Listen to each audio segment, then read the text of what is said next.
And welcome back, Grief Nation listeners. This evening I have Sharmaine Brown with Jared Hearts of Success on Grief Talk. And our topic of discussion this evening is Grief Educators for Justice. Hi, Sharmaine. How are you?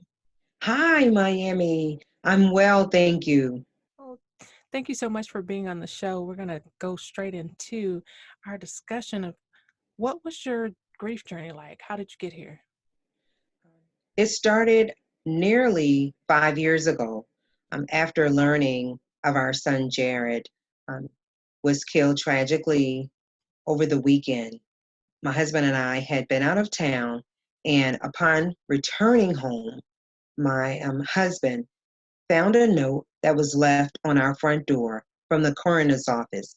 So he called, and that's when he learned that our son had been killed over the weekend. Wow. After, disbelief, and my husband called and told me, and I arrived home, I called and learned that he was, yes, in fact, there, and that he had been killed over the weekend. Later, we found out how it happened. Jared had gotten off from work and he was invited to a barbecue. And the person, one of his friends, had been into an altercation with another individual earlier that evening. Jared didn't have anything to do with it, nor did he even know what was going on. But he was invited by another associate to the barbecue. And on his way, shots rung out, and he was struck by a stray bullet, and he died instantly. Wow. Who was Jared? He was our middle child and our only son, just full of life. His life was cut short at the age of 23. He had so much left, so much life. How did you decide that you wanted to live with purpose after all of this? After learning about what happened and just crying out to God and asking, okay, Lord, if you allow this to happen, then there is something that you want me to do. So after much prayer and direction, God had given me a vision to start Jared's Heart of Success, which is a youth foundation that I founded in his honor. So, what is Jared Hearts of Success? What do you do?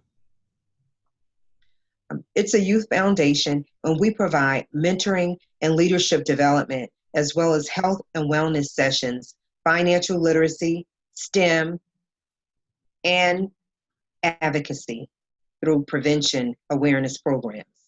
Wow, wow, wow, wow. How does your programs differ from other leadership programs? Um, because we have service learning projects that we do that's kind of mesh into community outreach. Hmm. So that's one of the areas, along with advocacy work. So with our youth organization, not only do we provide mentoring and leadership development, we have so much more. Absolutely, that's amazing. I'm sure the students are gaining a lot. What has been some of the successes with working with your students? We have two students that one is about to graduate, um, and the first one graduated 2 years ago, and he is now in the military. And our second student, like I said, he'll graduate in 2 weeks. Both students, the parents had numerous problems with, and they entered into our program.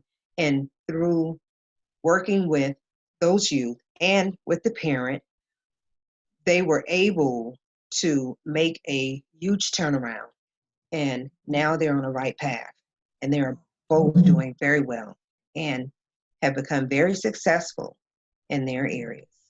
Oh, that is so nice. Now I know that's you were saying that was two of the boys. What about are the girls being successful as well in your groups? Oh, yes, yes. One of our mentees is now on the youth advisory board for Sandy Hook and the National Save. She's on the youth advisory board. And she actually started with us. She was shy.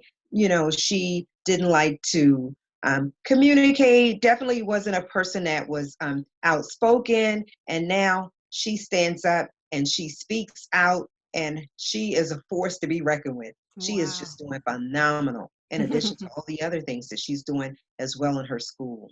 Oh, that is amazing. That is so amazing. Now, talk to me about your advocacy work and how did you get started with that?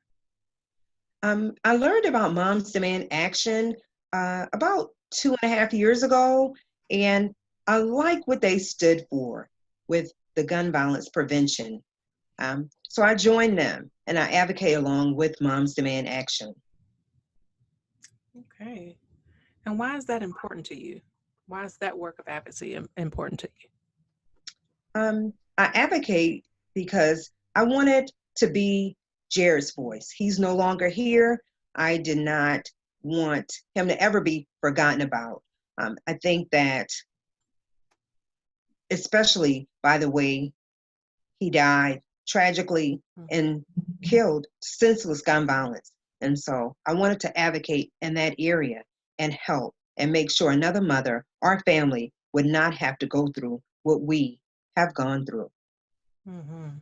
And what other grassroots organizations do you support? I work with Sandy Hook, Evertown for Gun Safety, the Evertown Survivors Network, as well as Sandy Hook. Can you tell us about those organizations and kind of depth that, that people that don't know about them, maybe they could get involved? Uh-huh. The Sandy Hook and the national organization SAVE, they joined together several years ago. Mhm. Sandy Hook, you probably have heard about, was a school in Newtown, Connecticut, where 26 lives were taken, 6 adults and 20 students. Sandy Hook started after that and their tragic loss. They started the Save Promise organization. And so within that, they have formed Stay Promise clubs. And so the clubs are um, you go into the school with the clubs Mhm. and work with students in the areas of bullying, social isolation. They have a wonderful program that you could partner with either a youth organization or a school. Hmm. Oh, that's very interesting. Wow. Um, because of all of the work that you've done and the organizations that you're with, I see that you have been featured on several outlets. Can you speak to that? Uh-huh, yes. I have been featured in Vogue, on WABE, Fox 5, Channel 2, Voltage Atlanta, and in the Atlanta Journal-Constitution. Wow. Your work speaks for yourself. I love teaming up with you and just seeing all the great things that you're doing in Atlanta, and how courageous that you've been taking your organization to all of these depths, that some people haven't even reached, and they've been doing it for a while. And I know it's not a competition. It's just that God has been able to bless you to be a part of so many amazing things. And it's definitely showing. What's the 2020 vision for Jared's Heart of Success? To continue carrying out the vision and mission that we already have in place, and to just reach out and help as many more youth and young adults that we can through our partnerships in the community. Mhm. And what are the needs for Jared's Heart of Success? And I say that so fast, Jared Heart of Success. I want to make sure people understand what I'm saying. Jared Heart of Success, Inc. Um, what are the needs for the organization to be more successful? How can the community support you? We're continuously looking to partner community partnerships. Hmm. It's very important to be engaged within the community, Hmm. um, as well as volunteers. We're always looking for volunteers, and you can support our work through donations. Absolutely. Donations is vitally important. Mm-hmm. Absolutely. Uh, what programs do you provide? What additional programs do you provide outside of Jared's Heart? Um, I also I'm a grief coach Mm-hmm. as well, um, as an educator in the areas of health and wellness. And Okay. I'm a American Heart Association instructor. So I provide CPR training. Hmm. Very interesting.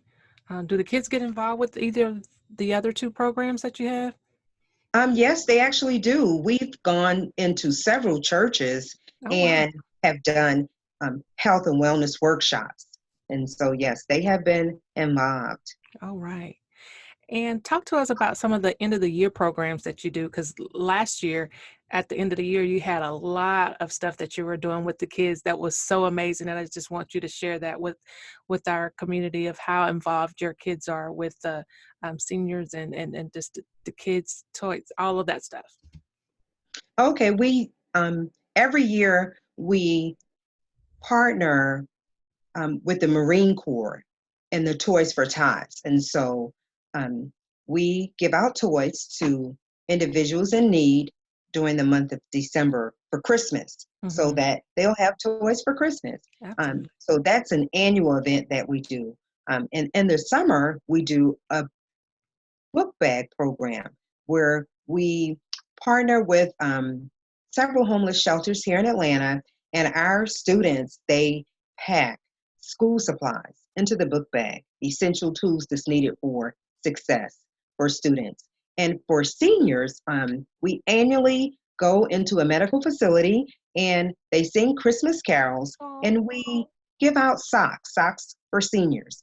And we also this year provided socks and personal items, hygiene items for the homeless.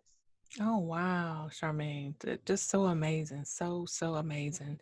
Now tell us a little bit about what all do you do with Moms Demand Action?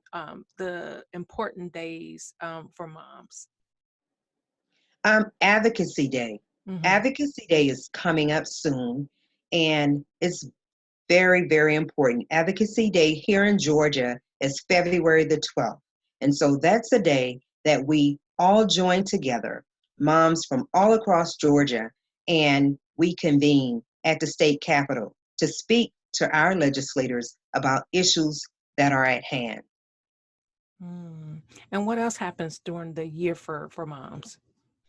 We have actually upcoming um, this next week, starting Sunday, Mm-hmm. is National Gun Violence Survivors Week. So we will have a meet and greet for survivors of gun violence. And that's an annual event in February.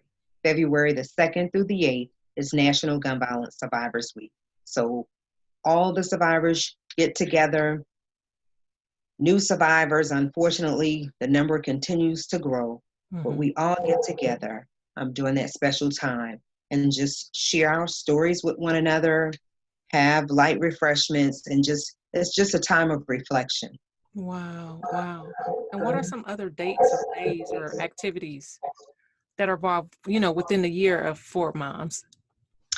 Also, in the month of June, it's Wear Orange Month, Mm-hmm. and so that's when I think it's the second week in June, we get together and Okay. everyone around the nation, the country, wear orange. That's a day set aside, and orange is the special color that just bring awareness to gun violence.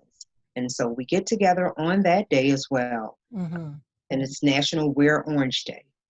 Now tell me about GSU. Oh, GSU is Gun Sense University. That's in August. Every year in August, well, for the last 2 years, I have attended.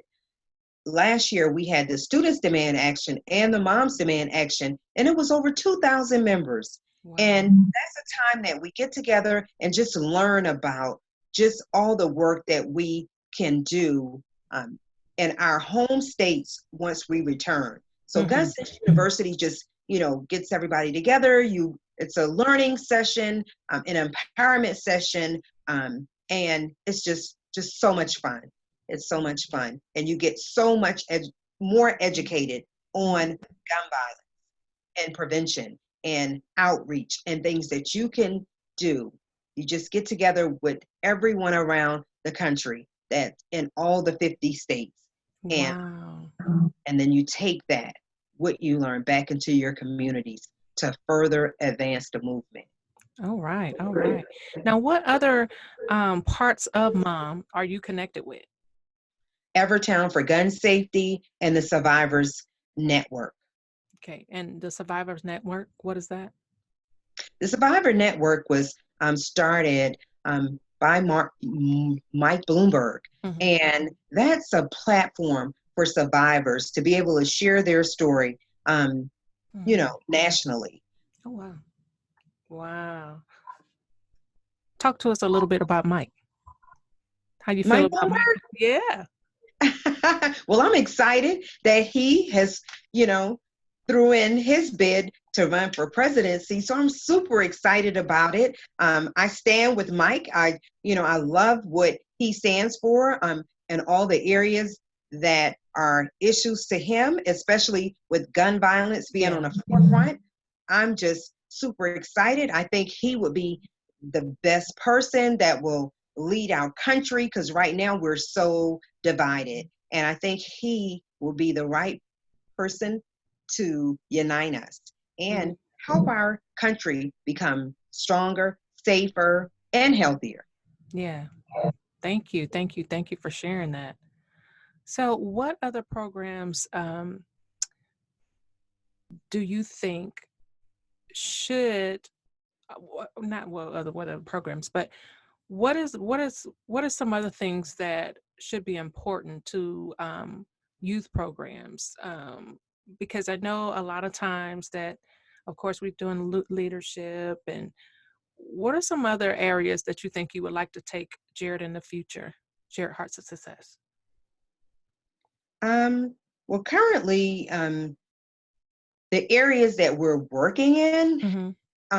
I just want to be able to expand Yeah. upon the areas that we currently work in. The areas that we're working in, teen dating violence, bullying, suicide, bringing awareness and to try to help in prevention in those areas, social isolation, um, the peer pressure, self-esteem, like the areas that we currently are working in, Hmm. just want to be able to reach more Yeah. youth and young adults in those areas. Wow. Now, how can others reach you? They can reach me through by calling our office at 678-643-2292 or through our social media outlets, which is jarrett'sheartofsuccess.com is our website. And we're on Instagram at Jarrett's Heart of Success, Twitter at Jarrett's Success, and Instagram at Jarrett's Heart of Success. So they can reach us by any one of those outlets.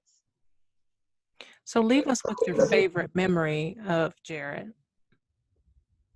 I would say my favorite memory would be my last time speaking with him. Hmm.